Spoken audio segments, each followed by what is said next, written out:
Hey guys, today I'm going to cook some baby back ribs on the Weber kettle using the slow and sear. I have 2 racks of ribs here. This one I got on sale a while back for $2.49 a pound, so that rack was $8.54. These were regular price. These were $4.49 a pound, so this rack was $14.28. So let me get them out of the package there. Sometimes these have a membrane on the back that you need to pull off. Well, you don't need to, but I usually do. But it looks like it's already pulled off of these. So I have some avocado oil. I'm just going to rub some of that on the outside of these just to help the rub stick a little better. The rub I'm going to use on these is from the J. Christopher Company. This has sumac in it. It's a purple Middle Eastern berry. So it gives the meat a nice color and flavor as well. I actually haven't tried this on baby back ribs yet, but I've used it on chicken quite a few times and other cuts of pork. I've never done 2 racks of ribs on here at once before, but 2 racks of baby backs fit perfectly on there. So anyway, fire's starting to go pretty good and slow and sear there. I got one end lit. I put water in the reservoir. I have the drip and griddle pan underneath, and I'm going to get the lid on there, and I'm just going to kind of leave the vents open for a little bit, and I'll show you how I have them adjusted once the temperatures settle in here. The last time I did a slow cook, I had trouble with my temperatures creeping up. I couldn't keep them down low, like under 250 like I wanted to, and I had the vents all the way closed. So Dave over at the Adrenaline Barbecue Company sent me these binder clips they sell to try. He said I might have a leaky lid. It might not be sealing tight. So I put one of these, you know, kind of spaced them out about 1/3 of the way around. There's 3 of them, so we'll see if that helps. It's getting light out, so here's an update. The ribs have been on there for 3 hours and 20 minutes. I haven't opened the lid at all. The temperature is running 214 on the grill right now. 235 is the highest it's got, so it's been staying right around the 225 range real good, so I think those clips probably are helping.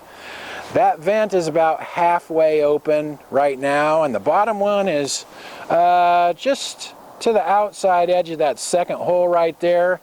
I just opened it up a little more because the temperature's dropping off a little bit, so I'm trying to decide whether to just let it ride or open it up and check it and see if I need to add more charcoal.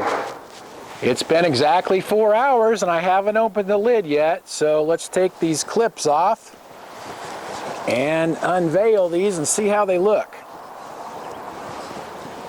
Ah, they look pretty nice. I guess it's time to sauce them up.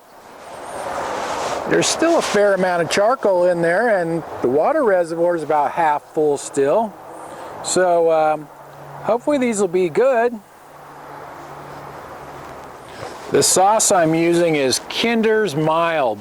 Has a nice color to it. I put the lid back on for a few minutes to let the sauce cook on there a little bit. Time for the final unveiling.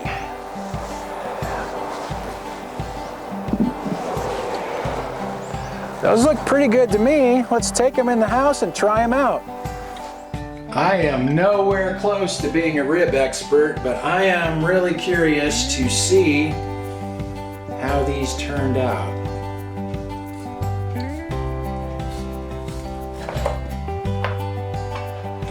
Here's what the inside looks like. Let's cut one off of there and hold it up and taste it. Look at that. Looks pretty juicy inside.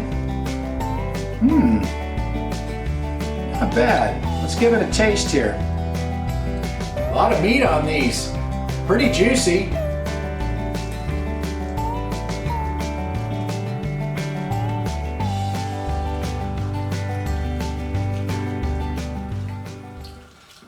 Pretty good flavor. I probably could have cooked them a little bit longer. They're really not pulling away from the bone very well, so I probably should have cooked them a little bit longer, but the flavor is good. They're tender, they're juicy. Like I said, I'm no rib expert, so I'm pretty happy with them.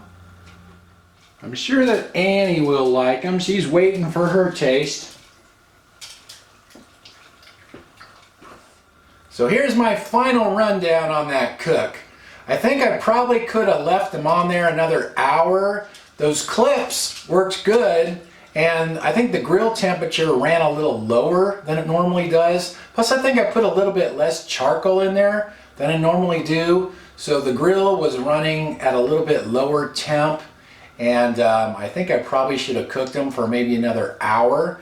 But all in all, they tasted pretty good. And one other thing I realized is the membrane was still on the ribs. I thought it was off of there, but I was wrong on that as well. I told you I'm not a rib expert. Anyway, thanks for watching, you guys, and I'll talk to you next time.